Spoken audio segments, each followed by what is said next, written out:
ప్రభుత్వ పథకాలు ప్రజలందరికీ పారదర్శకంగా చేర్చడం, దేశ చట్టాలు ప్రభుత్వ వ్యవస్థల పట్ల బాధ్యతాయుతంగా నడుచుకోవటం, ముఖ్యంగా ఎలాంటి అవినీతికి పాల్పడకుండా విధులు నిర్వహించడం ప్రభుత్వ ఉద్యోగుల విధి. కానీ ప్రస్తుత పరిస్థితులు అందుకు భిన్నంగా ఉన్నాయి. అవినీతి నిరోధక శాఖ జరుపుతున్న దాడుల్లో వెలుగు చూస్తున్న ఘటనలే ఇందుకు ఉదాహరణ. ఆదాయానికి మించిన అక్రమాస్తులను కూడబెట్టుకున్న ప్రభుత్వ అధికారులు లెక్కకు మిక్కిలి. ఇటీవల lands and survey deputy director Sunkari Narahari case ఓ ఉదాహరణ మాత్రమే. కాస్తంత వెనక్కి వెళ్లి చూస్తే ఇలాంటి ఉదంతాలు ఎన్నెన్నో. ఈ మధ్య ఏసీబీ దూకుడు పెంచడంతో నెలల వ్యవధిలోనే పదుల సంఖ్యలో కేసులు నమోదు కావటం, వారి ఒక్కొక్కరి ఆస్తి 100 కోట్లకు పైగానే ఉండటం పరిస్థితి తీవ్రతకు అద్దం పడుతోంది.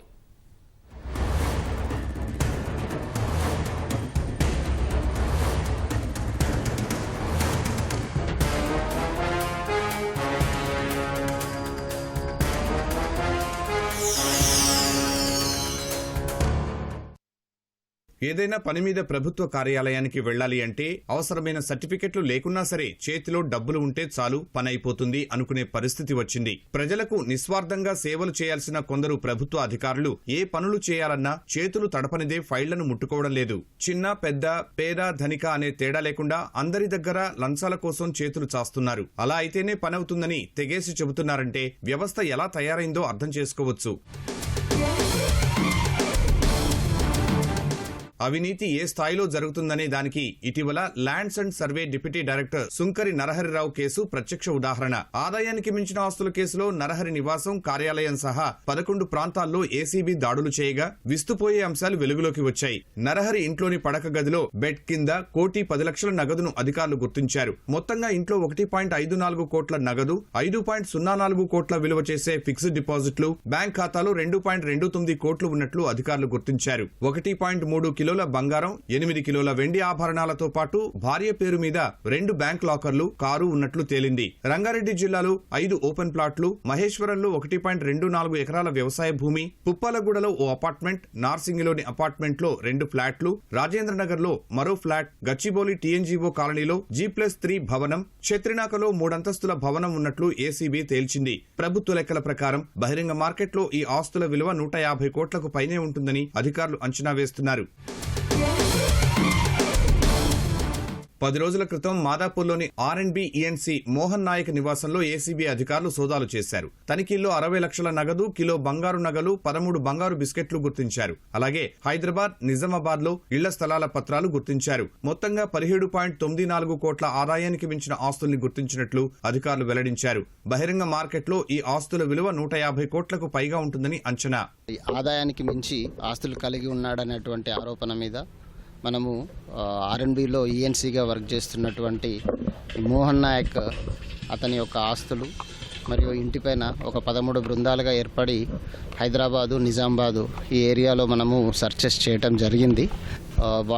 మనకు సంబంధించి ఇప్పటి వరకు కొంత అన్అకౌంటబుల్ క్యాష్, తర్వాత కొంత గోల్డ్ బిస్కెట్స్ ఇవన్నీ కూడా మనము సీజ్ చేయటం జరిగింది. వీటితో పాటు అతనికి సంబంధించి ల్యాండ్ మేమేమైతే గతంలో ఐడెంటిఫై చేసినామో వాటితో పాటు ఇంకొంత ప్రాపర్టీస్ కూడా మనం ఐడెంటిఫై చేయటం జరిగింది. అలాగే గత నెల జలమండలి జీఎం అనంతలక్ష్మీ కుమార్ ఇంట్లో ఆదాయానికి మించి ఆస్తులను గుర్తించారు. ఇంట్లో భారీగా 500 రూపాయల నోట్ల కట్టలు బయటపడటం వల్ల ఏసీబీ అధికారులే ఆశ్చర్యానికి గురయ్యారు. మొత్తంగా ఆయన ఇంట్లో 1,10,00,000 నగదు, 2.1 కిలోల బంగారు ఆభరణాలు, 9.2 కిలోల వెండి బయటపడింది. సంగారెడ్డి, నిజామాబాద్ జిల్లాలో 18 ఎకరాల భూమి, హైదరాబాద్ లో 6 ఇళ్ల స్థలాలు, ఒక ఖరీదైన ఇల్లు, జీహెచ్ఎంసీ శివార్లో గేటెడ్ కమ్యూనిటీలో 3 ప్లాట్లు గుర్తించారు. వీటన్నింటి విలువ బహిరంగ మార్కెట్లో 100 కోట్లకు పైగానే ఉంటుందని అంచనా.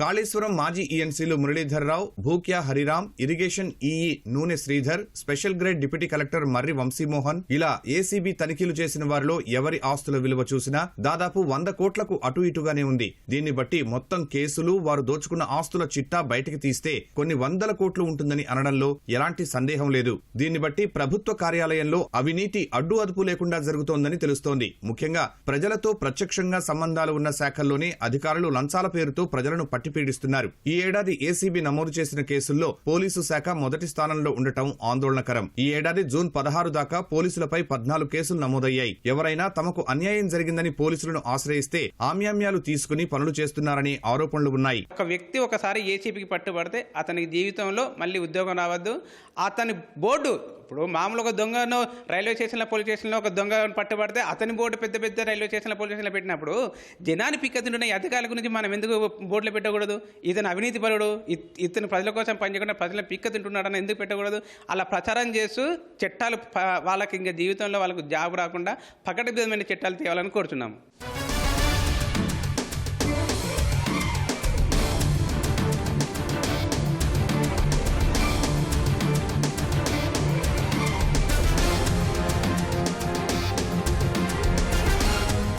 పోలీసు శాఖ తరువాత రెవెన్యూ శాఖలో ఎక్కువ మంది అధికారులు లంచగొండి అవతారం ఎత్తుతున్నారు. ఈ శాఖ అధికారులపై 13 కేసులు నమోదయ్యాయి. ప్రతి కుటుంబానికి రెవెన్యూ శాఖతో పనిపడడంతో ఈ శాఖలో లంచాలు తీసుకునేవారు పెరిగిపోతున్నారనే విమర్శలు ఉన్నాయి. ఇక మున్సిపల్ శాఖలో 8, పంచాయతీరాజ్లో 8, విద్యాశాఖ అధికారులపై కూడా 6 కేసులు నమోదయ్యాయి. నగరాలు, పట్టణాల్లో, మున్సిపల్, గ్రామాల్లో అయితే పంచాయతీల వ్యవహారాలు చూసే ఉద్యోగులు ప్రజల సొమ్ము దోచుకుంటున్నారు. అలాగే అభివృద్ధి పనులు చేపట్టే శాఖల్లో పనిచేసిన వారి సంపాదన భారీగా ఉంటోంది. కేవలం గడిచిన 6 నెలల కేసులు మాత్రమే ఇవి.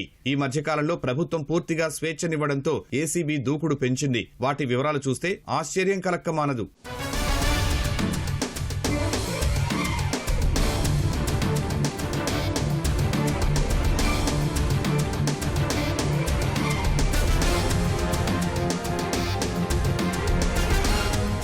అధికారిక లెక్కల ప్రకారం 2020లో 94 ఏసీబీ కేసులు నమోదయ్యాయి. అందులో 61 మంది లంచం తీసుకుంటూ పట్టుబడ్డారు. 9 మంది ఆదాయానికి మించిన ఆస్తులను కూడబెట్టుకున్నారు. 2021లో 98 కేసులు నమోదు కాగా 74 మందిని ప్రత్యక్షంగా పట్టుకున్నారు. 2022లో ఆ సంఖ్య 116కు పెరిగింది. ఇందులో 18 మందికి ఆదాయానికి మించిన ఆస్తులు ఉన్నాయి. 72 మందిని రెడ్ హ్యాండెడ్ గా పట్టుకున్నారు. 2023లో 92 కేసులు నమోదయ్యాయి. అందులో 6 మందికి ఆదాయానికి మించిన ఆస్తులు ఉన్నాయి. ఇక 2024లో ఏకంగా 152 కేసులు నమోదు కావడం గమనార్హం. అందులో 129 మందిని లంచం తీసుకుంటూ ఉండగా పట్టుకున్నారు. 11 మంది ఆదాయానికి మించిన ఆస్తులను సంపాదించుకున్నట్లు అధికారులు గుర్తించారు. గతేడాది ఏకంగా 199 కేసులు నమోదయ్యాయి. అందులో 157 మందిని లంచం తీసుకుంటూ ఉండగా పట్టుకున్నారు. అలాగే ఆదాయానికి మించిన ఆస్తులు ఉన్న వారిని 15 మందిని అరెస్టు చేశారు. అంటే ఏటా ఈ సంఖ్య పెరుగుతూనే ఉండటం పరిస్థితి తీవ్రతకు అద్దం పడుతోంది.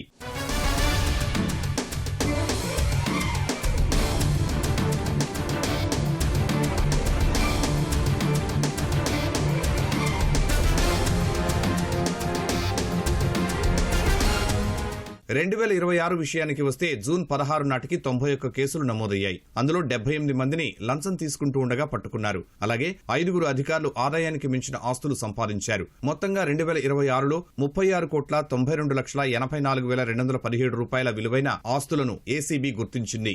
మార్కెట్లో వీటి విలువ ఇంతకు 10 రెట్లకు పైగా ఉంటుందని అధికారులు చెబుతున్నారు. 2025లో కూడా ఆదాయానికి మించిన ఆస్తుల కేసులో ఏసీబీ 96,13,50,554 విలువైన ఆస్తుల్ని గుర్తించింది. అనధికారికంగా వీటి విలువ కనీసం 1000 కోట్లు ఉంటుందని అంచనా. ఒక్క ఏడాదిలోనే ఆస్తుల విలువ ఇంతగా ఉంటే గడిచిన 10-15 ఏళ్ల కేసుల వివరాలు బయటకు తీస్తే ఆ ఆస్తుల విలువ ఊహించడానికి కూడా కష్టం.